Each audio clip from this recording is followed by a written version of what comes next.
கோவிலில் தமிழிலே குடமுழுக்க வர வேண்டும் எல்லாரும் விரும்புறோம், யாருக்கு மாற்று கருத்து கிடையாது. ஆனா அந்த கோவிலுக்குள் யார் வர வேண்டும் யார் வர வேண்டாம் முடிவு பண்றானே அவனுக்கு எதிரான போராட்டம் வர வேண்டும் என்றால் அதை பற்றி எங்களுக்கு கவலை இல்லை, அது எங்களுக்கு முக்கியம் இல்லை. தூக்கில போடும் பொழுது அவனை ஹேங் ஹிம் அப்படின்னு இங்கிலீஷ்ல சொல்றது எங்களுக்கு பிடிக்காது. தூக்கில் போட்டு தமிழ் சொல்லுங்க ஏற்றுக்கொள்கிறோம் என்றது போடும். நீ தூக்கில போடாதன்னு சொல்றதல்ல, தூக்கில போடுன்னு சொல்றது ஆங்கிலத்தில் சொல்லுவது எங்களுக்கு பிடிக்கவில்லை, அதில் தமிழில் சொல்லி நாங்கள் ஏற்றுக்கொள்கிறோம். அவங்க அதான் பிரச்சனை. கோவில்ல சமஸ்கிருதத்துக்கு பதிலாக தமிழ் வர வேண்டும் நம்மளுக்கு மாற்ற கருத்து இல்ல. ஆனா கோவிலுக்குள்ளாக ஜாதி கடைபிடிக்கிறதை பற்றி எங்களுக்கு பிரச்சனை இல்லை, அது எங்களுக்கு பிரச்சனை இல்லப்பா.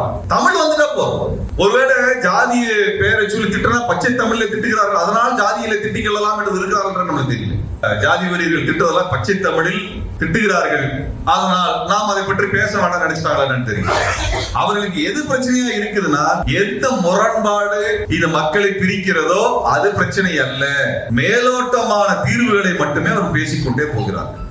இலக்கியத்தால் ஒன்றுபட்டு உன்னை போன்ற மக்களே வரலாற்றை